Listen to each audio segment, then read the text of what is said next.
ದೇವರಾಜ್ ನಮಸ್ತೆ. ನಮಸ್ತೆ. ಒನಕಲ್ಲು ಮಹಾಕ್ಷೇತ್ರಕ್ಕೆ ನಿಮ್ಮ ಏನು ಸೇವೆ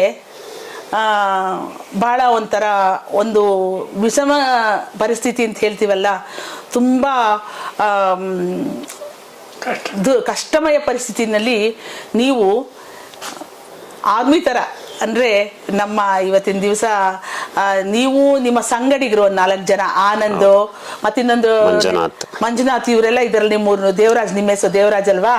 ನೀವು ಎಲ್ಲ ಸೇರಿ ಆರ್ಮಿ ತರ ನಿಂತ್ಕೊಂಡ್ರಿ ಅವತ್ತು. ಅಂದ್ರೆ ಜೀವ ಭಯ ಬಿಟ್ಟು, ಮನೆಗೆ ಹೋಗಿ ಊಟ ತಿಂಡಿ ಮಾಡೋದು ಬಿಟ್ಟು, ನಿದ್ರೆ ಆಹಾರ ವಿಶ್ರಾಂತಿ ಬಿಟ್ಟು, ಸ್ವಲ್ಪ ಅವತ್ತಿನ ದಿವಸ ಸೈನಿಕರು ಹೇಗೆ ದೇಶ ಕಾಯಕ್ಕೆ ನಿಲ್ತಾರೆ ಆ ಒಂದು ಮಾದರಿಲಿ ನೀವು ಅವತ್ತು ಬೆಟ್ಟದ ಆ ಒಂದು ವಿಷಮ ಪರಿಸ್ಥಿತಿಯಲ್ಲಿ ಎದೆಗಾರಿಕೆಯಿಂದ ನಿಂತವ್ರು ನೀವು. ಆದ್ರಿಂದ ನಿಮ್ ಬಗ್ಗೆ ನಮ್ಗೆ ಬಹಳ ಗೌರವ ಪ್ರೀತಿ. ಯಾಕಂದ್ರೆ ಅಂತಹ ಒಂದು ಪರಿಸ್ಥಿತಿಲಿ ಸಹಾಯಕ್ಕೆ ನಿಲ್ತಿರಲ್ಲ, ಅದು ಎಲ್ಲಾ ಮನುಷ್ಯರಿಗೆ ಬರಲ್ಲ. ಅದು ಕೆಲವ್ರಿಗೆ ಬಹಳ ಅಭಿಮಾನ ಇರಬೇಕು, ಸ್ವಾಭಿಮಾನ ಇರಬೇಕು, ಎದೆಗಾರಿಕೆ ಇರಬೇಕು, ಗುರುಗಳ ಬಗ್ಗೆ ಭಕ್ತಿ ಪ್ರೀತಿ ಇರಬೇಕು. ಆಗ ಮಾತ್ರ ಅಂತ ಭಾವ ಮೂಡೋದಕ್ಕೆ ಸಾಧ್ಯ.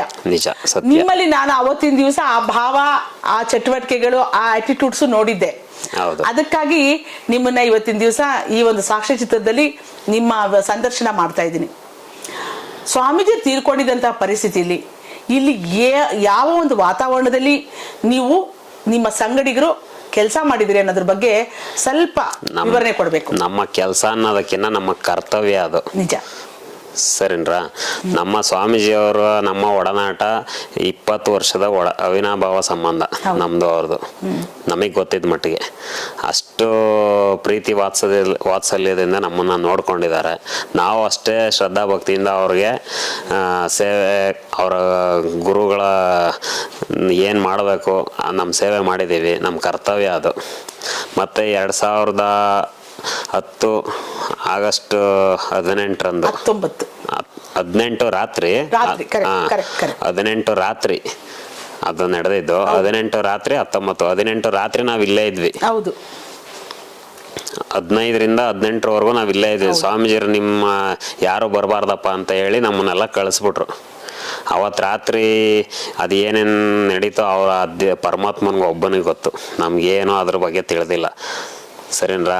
2013 10 ಆಗಸ್ಟ್ 18ರಂದು ಅವತ್ತು ರಾತ್ರಿ ನಡೆದು ಬೆಳಗ್ಗೆ ನಡೆದಿದ್ದ ಘಟನೆಗೆ ನಮ್ಮ ಜೀವಮಾನದಲ್ಲೇ ಇನ್ನ ಅಂತ ಗುರುಗಳನ್ನ ಸಿಗ್ಲಾರ್ದಂತ ಮಾಣಿಕ್ಯ ಕಳ್ಕೊಂಬಿಟ್ವಿ ಅವತ್ತು.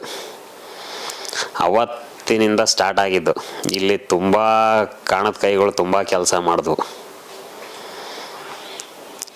ನಾವತ್ತು ಏನು ಯಾವ ಇದಕ್ಕೋಸ್ಕರ ನಾವಿಲ್ಲಿ ಸೇವೆ, ನಮ್ಮ ಕರ್ತವ್ಯ ಮಾಡಿದ್ವಿ ಅಂದರೆ ನಮ್ಮ ಗುರುಗಳ ಮಾರ್ಗದರ್ಶನ. ಈ ದಿಕ್ಕಲ್ಲಿ ನೀವು ನಡೆದ್ರೆ ಈ ಥರ ಹಿಂಗೆ ಹೋಗ್ಬೋದಪ್ಪ ಅಂತ ಒಂದು ಅವ್ರ ನಿದರ್ಶನ ಇತ್ತು ನಮಗೆ. ನಮ್ಮ ಜೀವಕ್ಕಿಂತ ಹೆಚ್ಚಾಗಿ ಅವರ ಗುರುವಿನ ಭಕ್ತಿ ಏನಿದೆ ಅದು ನಮಗೆ ಜಾಸ್ತಿ ಇತ್ತು. ಏನೇ ಆಗಲಿ, ಏನೇ ಬರಲಿ, ಏನೇ ಆದರೂ ನಾವು ತಲೆ ಕೆಡಿಸ್ಕೋಬಾರ್ದು. ನಮ್ಮ ಗುರುಗಳ ಸ್ಥಾನದಲ್ಲಿ ಏನಿದೆ ಅದನ್ನು ಏನಾದರೂ ಮಾಡಿ ಜೋಪಾನ ಮಾಡಿ ಕಾಪಾಡಬೇಕು ಅನ್ನೋದು ಅಷ್ಟೇ ನಮ್ಮ ಧ್ಯೇಯ, ಬೇರೆ ಏನು ಇರಲಿಲ್ಲ. ಅವತ್ತಿಂದ ಸ್ಟಾರ್ಟ್ ಆಗಿದ್ದು. ಆ ವರ್ಷದಲ್ಲಿ ತುಂಬ ರೇಷನ್ ಬಂತು ಮಕ್ಕಳಿಗೆ ಯಥೇಚ್ಛವಾಗಿ. 1 ವರ್ಷಕ್ಕೆ 2 ವರ್ಷಕ್ಕೆ ಆಗೋವಷ್ಟು ರೇಷನ್ ಭಕ್ತಾದಿಗಳು ತುಂಬ ಜನ ತಂದ್ಕೊಟ್ರು, ಕಳಿಸ್ಕೊಟ್ರು. ಆ ರೇಷನ್ದು ಏನು ತೊಂದರೆ ಇರಲಿಲ್ಲ. ಮೇಯ್ನ್ ಇಲ್ಲಿ ನೋಡ್ಕೊಳ್ಳೋಂಥವ್ರೆ ಯಾರೂ ಇರಲಿಲ್ಲ. ಎಲ್ರಿಗೂ ಭಯ, ಇಂಥ ಸ್ವಾಮೀಜಿನೇ ಈ ಥರ ಇದಾಗೋಯ್ತಲ್ಲ, ಅದು ಕೊಲೆನೋ ಆತ್ಮಹತ್ಯೆನೋ ಇದುವರೆಗೂ ಅದು ನಿಗೂಢವಾಗಿ ಉಳಿದೋಯ್ತು. ಎಲ್ರಿಗೂ ಗೊತ್ತಿರೋದೇ ಇದು ಕೊಲೆ ಅಂತ. ಇದು ಆತ್ಮಹತ್ಯೆ ಅಂತೂ ಅವ್ರು ಮಾಡ್ಕೊಳಕ್ ಸಾಧ್ಯನೇ ಇಲ್ಲ. ಅಂಥ ಕಠಿಣ ಸಂದರ್ಭದಲ್ಲಿ ನಾವು ನಮ್ಮ ಸ್ನೇಹಿತರೆಲ್ಲ ಸೇರಿಕೊಂಡು ಏನೇ ಬಂದರೂ ಏನೇ ಆಗಲಿ ನಾವಿಲ್ಲಿ ನಿಂತ್ಕೊಂಡು ಯಾರಾದರೂ ಒಬ್ಬರು ಇಲ್ಲಿ ಗುರುಗಳು ಬರೋವರೆಗೂ ನಮ್ಮ ಸೇವೆ ಮಾಡೋಣ ಅಂತ ನಾವು ನಿಂತ್ಕೊಂಡು ನಮ್ಮ ಕೈಲಾದ ಮಟ್ಟಿಗೆ ಯಾರೇನೇ ಅನ್ಕೊಬೋದು ಅದಕ್ಕೆ ಯಾವುದಕ್ಕೂ ನಾವು ಮನಸ್ಸಿಗೆ ಹಾಕ್ಕೊಳ್ಳಿಲ್ಲ. ಆದ್ರೂ ಆ ಥರ ಮಾಡಿ ಒಂದು ಸ್ಥಾನದಲ್ಲಿ ಅದೇ ಥರ ನಿಲ್ಸಿದ್ವಿ. ಮುಂದೆ ನಮ್ಮ ಗುರುಗಳು ಬಂದು ಎಲ್ಲ ಅದನ್ನು ಮುಂದುವರ್ಸ್ಕೊಂಡು ಹೋಗ್ತಾ ಇದ್ದಾರೆ. ನಾನು ಆಗಾಗ ಬೆಂಗಳೂರಿಂದ ಬಂದು ನಿಮ್ಮನ್ನ ನೋಡಿದಾಗ ಎಲ್ಲ ಸ್ವಲ್ಪ ಎಲ್ಲ ಸಂಭಾಳಿಸ್ಕೊಂಡು ಹೋಗಿ ಅಂತ ನಾನು ನಿಮ್ಮ ಹತ್ರ ಎಲ್ಲ ರಿಕ್ವೆಸ್ಟ್ ಮಾಡುವಾಗ ಹೌದು. ನಿಮ್ಮ ತಾಯಂದಿರು ನಿಮ್ಮ ಸ್ನೇಹಿತರ ತಾಯಂದಿರು ನನ್ನ ಹತ್ರ ರಿಕ್ವೆಸ್ಟ್ ಮಾಡೋರು, ಮೇಡಮ್ ಅವ್ರೆ ಹಂಗೆಲ್ಲ ನಮ್ಮ ಮಕ್ಕಳಿಗೆ ಹೇಳಿ ಎಲ್ಲ ಇಲ್ಲಿ ಅದುಂಬೇಡಿ, ಅವಂತವ್ರನ್ನೇ ಅಂತವ್ರೆ ನಿಜ, ಸತ್ಯ. ನಾವು ನನ್ನ ಮಕ್ಕಳನ್ನ ಇಟ್ಕೊಂಡಿದೀವಿ, ಹೌದು. ನಮ್ಮ ಮಕ್ಕಳಿಗೆಲ್ಲ ಹಿಂಗೆಲ್ಲ ತಲೆ ತುಂಬೇಡಿ ನೀವು ಏನೋ ಅಂತ ಹೇಳಿ ನನಗೆ ರಿಕ್ವೆಸ್ಟ್ ಮಾಡಿದ್ದು. ಆ ಪರಿಸ್ಥಿತಿಗಳು ಆ ಸಂದರ್ಭಗಳು ನೆನ್ಸ್ಕೊಂಡಾಗ ನಂಗೆ ತುಂಬಾ ದುಃಖ ಆಗುತ್ತೆ ಇವತ್ತು. ನಿಮ್ಮ ತಾಯಂದಿರು ನಮ್ಮ ಹತ್ರ ಕೇಳ್ಕೊಂಡಿದ್ದು ಉಂಟು. ಹೌದು ಮೇಡಮ್, ಹಿಂಗೆಲ್ಲ ತಲೆ ತಿನ್ಬೇಡಿ ನಮ್ಮ ಹುಡುಗರುಗಳಿಗೆ, ಹಿಂಗೆಲ್ಲ ಹೇಳ್ಬೇಡಿ ಮೇಡಮ್. ನಾವ್ ಇನ್ನೊಬ್ರು ಮಾರ್ಗದರ್ಶನ, ಇನ್ನೊಬ್ರು ನಮ್ಗೆ ಹೇಳಿ ಮಾಡಿಸಿದಂತ ಕರ್ತವ್ಯ ಅಲ್ಲ ಅದ್. ನಮ್ ಗುರುಗಳು ಏನು ನಮ್ಮ ಅವ್ರ ಮೇಲೆ ಇದ್ದಿದ್ ಭಕ್ತಿ ಏನಿತ್ತು ಆ ಇದಕ್ಕೋಸ್ಕರ ನಾವು ನಮ್ ಕೆಲಸ ಮಾಡಿದೀವಿ. ಅದನ್ನ ಯಾರು ಒಬ್ರು ಒತ್ತಾಯದಲ್ಲಿ ಮಾಡೋ ಜನ ಯಾವ್ದೇ ಕಾರಣಕ್ಕೂ ಸಾಧ್ಯ ಇಲ್ಲ. ಒಬ್ರು ಒತ್ತಾಯವಾಗಿ ಒಬ್ರು ಹೇಳ್ಕೊಟ್ಟು ಬುದ್ಧಿ ಕಟ್ಟಿಟ್ ಬುತ್ತಿ ಮತ್ತೆ ಹೇಳ್ಕೊಟ್ ಮಾತ್ರ ಜಾಸ್ತಿ ದಿನ ಇರಲ್ಲ. ನಾವೇನಿದ್ರು ನಮ್ ಸ್ವಯಾರ್ಜಿತವಾಗಿ ನಮ್ ಸೇವೆ ನಮ್ ಕರ್ತವ್ಯ ಮಾಡ್ಬೇಕು ಅಂತ ಹೇಳಿ ಅದನ್ನ ನಾವು ಮಾಡ್ಕೊಂಡ್ ಬಂದಿದ್ದೀವಿ. ಅಂದ್ರು ಆ ಎತ್ಕರ್ಳುಗಳು ಹಂಗ ಹೇಳ್ತಾ ಇದ್ವು, ಹೆಚ್ಚು ಕಡಿಮೆ ನಮ್ಮ ಮಕ್ಳಿಗೆ ಬಂದು ಇಲ್ಲಿ ಸೇರ್ಕೊಂಡ್ಬಿಟ್ಟಿದ್ದಾವೆ ಅಂತ. ಅದನ್ನ ನೆನ್ಸ್ಕೊಂಡಾಗ ನನಗೆ ಆ ಮಾತುಗಳು, ಆ ಪರಿಸ್ಥಿತಿ, ಆ ಸಂದರ್ಭ ನನಗೆ ಇವತ್ತು ನೆನಪಿಗೆ ಬರ್ತಾ ಇದೆ. ನಮ್ಮ ಮಕ್ಳಿಗೆ ಬಂದು ಸೇರ್ಕೊಂಡು ಹಿಂಗ್ ಮಾಡ್ತಾರೆ, ನಾಳೆ ನಮ್ಮ ಮಕ್ಕಳ ಜೀವಕ್ಕೆ ತೊಂದ್ರೆ ಆಗ ನಾವ್ ಏನ್ ಮಾಡೋಣ, ನಾವು ಒಂದೊಂದು ಎತ್ಕೊಂಡಿದೀವಿ ಮೇಡಮ್ ಅವರೇ ಅಂತ. ಅಂತ ಪರಿಸ್ಥಿತಿ ನೀವೆಲ್ಲ ಸಂಭಾಳಿಸಿದಿರಿ. ಒನ್ಕಲ್ ಮಲ್ಲೇಶ್ವರ ನಿಮ್ಗೆ, ನಿಮ್ ಕುಟುಂಬಕ್ಕೆ ಎಲ್ರಿಗೂ ಒಳ್ಳೇದ್ ಮಾಡ್ಲಿ.